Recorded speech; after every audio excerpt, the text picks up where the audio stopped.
Bismillahirrahmanirrahim. Assalamualaikum warahmatullahi wabarakatuh. Mohon izin, Bapak Wahyu Purbo Santoso, SEMM. Kami akan melakukan presentasi terkait dengan penugasan ujian akhir semester di semester ini, mata kuliah manajemen investasi. Perkenalkan, nama saya Fajar Arif, yang nantinya akan bertindak sebagai konsultan keuangan, di mana pada soal yang diberikan ada 3 soal analisa kasus yang nantinya akan kami presentasikan. Kami akan share screen.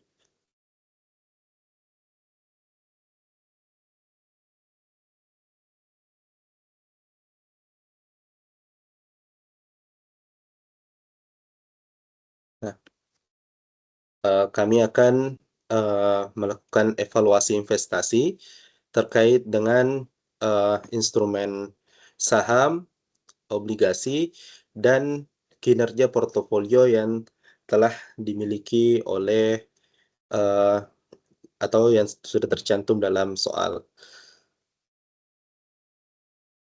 Adapun agenda presentasi pada kesempatan kali ini terdiri dari 5 bagian utama.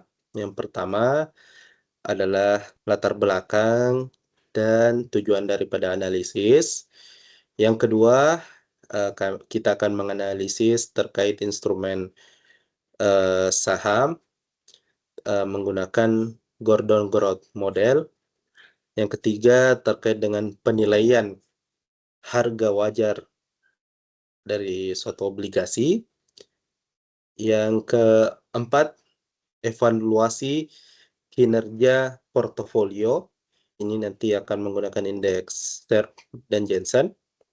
Dan yang terakhir berupa kesimpulan dan rekomendasi yang dapat kami berikan selaku konsultan keuangan. Nah, adapun latar belakang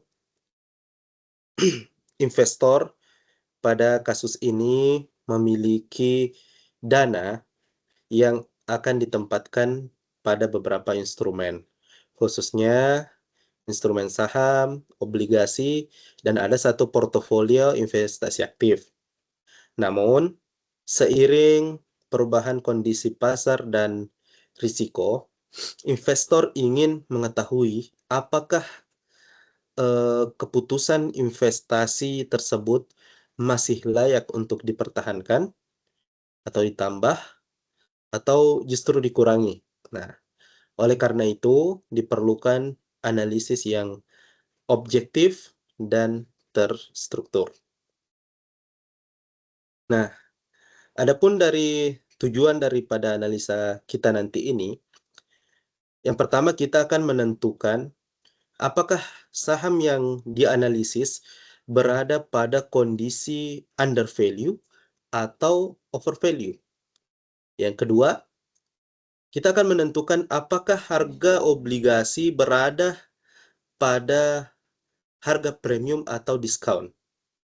Dan yang ketiga, kita akan mengukur apakah kinerja portofolio benar-benar memberikan nilai tambah setelah memperhitungkan risikonya. Baik, kita melangkah ke analisa instrumen yang pertama, yaitu analisis saham. Adapun di soalnya, kami bacakan. Perusahaan baru saja membagikan dividen sebesar 2.000 per lembar saham. Investor mengharapkan dividen tumbuh sebesar 10% per tahun secara konstan. Jika tingkat pengembalian yang disyaratkan adalah 15%, hitunglah nilai intrinsik saham tersebut dengan menggunakan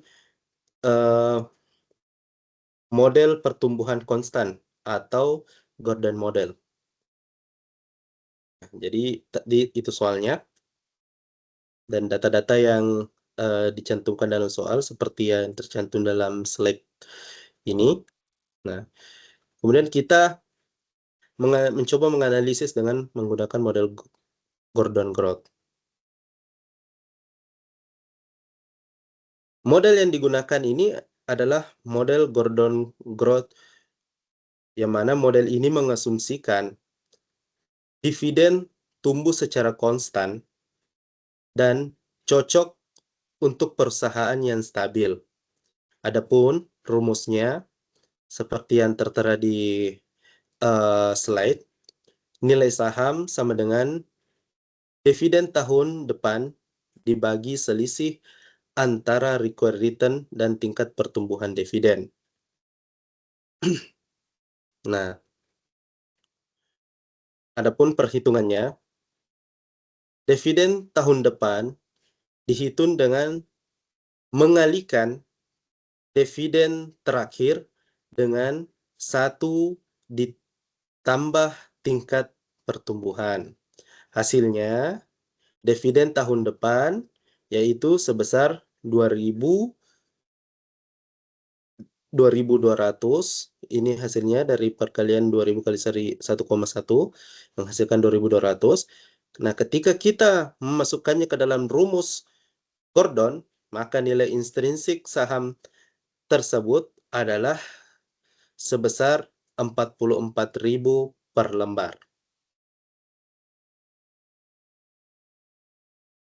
Nah, setelah kita memperoleh nilai intrinsiknya, apakah keputusan investasi terkait instrumen saham ini? Harga pasar saham saat ini diasumsikan sebesar Rp45.000.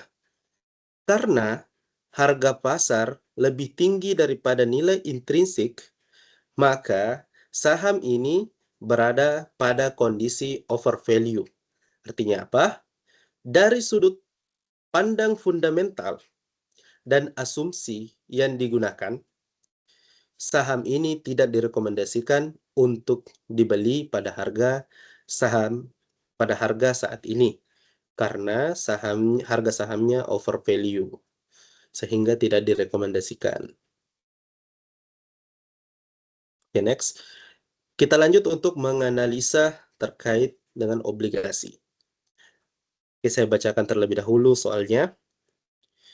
Investor juga melirik obligasi dengan nilai nominal 10 juta, jangka waktu 5 tahun, dan tingkat bunga kupon 12% per tahun, dibayar tahunan.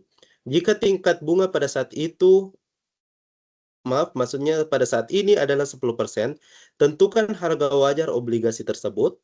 Apakah obligasi ini dijual pada harga premium atau diskon? Nah, dari soal tadi kita dapatkan data-datanya sesuai pada slide ini. Kemudian kita mencoba menganalisis terkait konsep harga obligasi. Prinsip dasar dalam penilaian obligasi adalah nilai sekarang dari seluruh arus kas masa depan, yaitu kupon dan nilai nominal. Oke. Harga obligasi sangat dipengaruhi oleh perbandingan antara kupon obligasi dan tingkat bunga pasar. Nah, adapun dari hasil perhitungan harga obligasi, hasil perhitungan menunjukkan nilai sekarang kupon berada di harga 4,5 juta dan nilai sekarang nominal sekitar 6,2 juta. Sehingga harga wajar obligasi berada di kisaran 10,7 juta. Nah, setelah kita memperoleh harga obligasi ini, apakah harga tersebut termasuk di harga premium atau diskon? Nah, karena harga obligasi lebih tinggi dari nilai nominalnya, maka obligasi ini dijual pada harga premium. Hal ini terjadi karena kupon obligasi yang 12% lebih tinggi dibandingkan dengan harga pasar yang hanya 10%, sehingga investor bersedia membayar lebih mahal. Nah, oke, kita lanjut ke studi kasus berikutnya terkait evaluasi portofolio A. Adapun soalnya investor sudah memiliki portofolio, katakanlah portofolio A dengan kinerja terakhir sebagai berikut. Adapun rata-rata return portofolio 18%, risk free rate 16%, beta portofolio 1,2, standar deviasi 20%, dan return IHSG ini kami ambil return IHSG 1 tahun terakhir. Kami kemarin hitung di angka 13,53%. Oke, kita akan menganalisis terkait portofolio ini dengan menggunakan indeks SERP dan indeks Jensen. Nah, adapun indeks SERP ini digunakan untuk mengukur excess return per unit risiko total. Dengan perhitungan sebagaimana yang ditampilkan, kita peroleh angka nilai 0,6. Nah, artinya apa? Nilai SARP 0,6 menunjukkan bahwa portofolio memberikan kompensasi risiko yang cukup baik. Karena semakin tinggi nilai SARP, maka semakin efisien portofolio tersebut. Nah, kita lanjut dengan indeks Jensen atau alfa. Oke.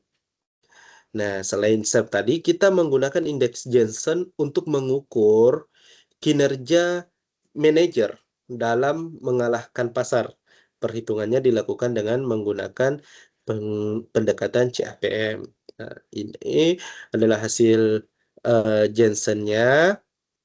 Hasil perhitungan menunjukkan alfa sebesar positif 2,96%. Artinya apa? Return aktual portofolio lebih tinggi daripada return yang seharusnya diperoleh berdasarkan tingkat risikonya. Nah, maknanya Jensen alpha ini apa? Nah, alfa positif menunjukkan bahwa manajer portofolio mampu menciptakan nilai tambah dan mengalahkan kinerja pasar. Oke, kita sudah sampai di kesimpulan dari 3 instrumen yang tadi sudah kita analisis. Kita dapat menarik kesimpulan. Yang pertama terkait dengan instrumen saham. Setelah tadi kita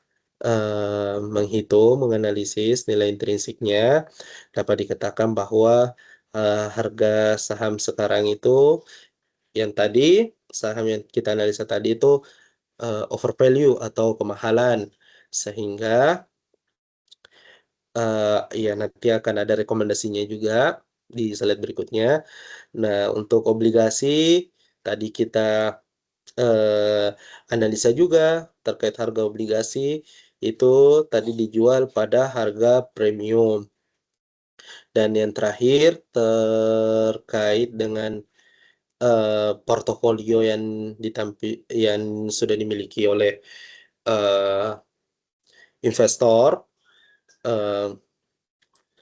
menunjukkan bahwa kinerja dari portofolio yang dimiliki mengungguli dari IHSG itu sendiri. Oke. Adapun rekomendasi yang dapat kami berikan selaku konsultan keuangan untuk instrumen saham, sebaiknya untuk dihindari dulu untuk dibeli saat ini. Mungkin nanti pada saat harganya sudah turun atau berada di bawah nilai intrinsik baru bisa kita beli. Oke, untuk obligasi menarik untuk pendapatan tetap, dan untuk portofolio yang sudah dimiliki berdasarkan perhitungan dan pendekatan tadi yang kita gunakan, instrumen tersebut layak untuk dipertahankan oleh investor. Oke,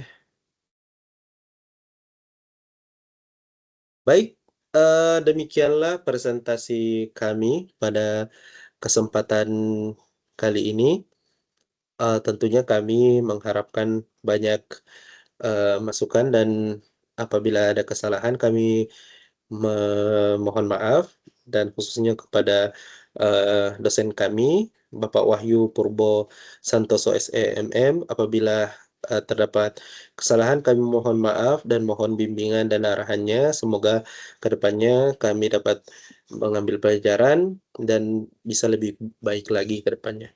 Kami akhiri presentasi kami dengan mengucapkan terima kasih. Wassalamualaikum warahmatullahi wabarakatuh.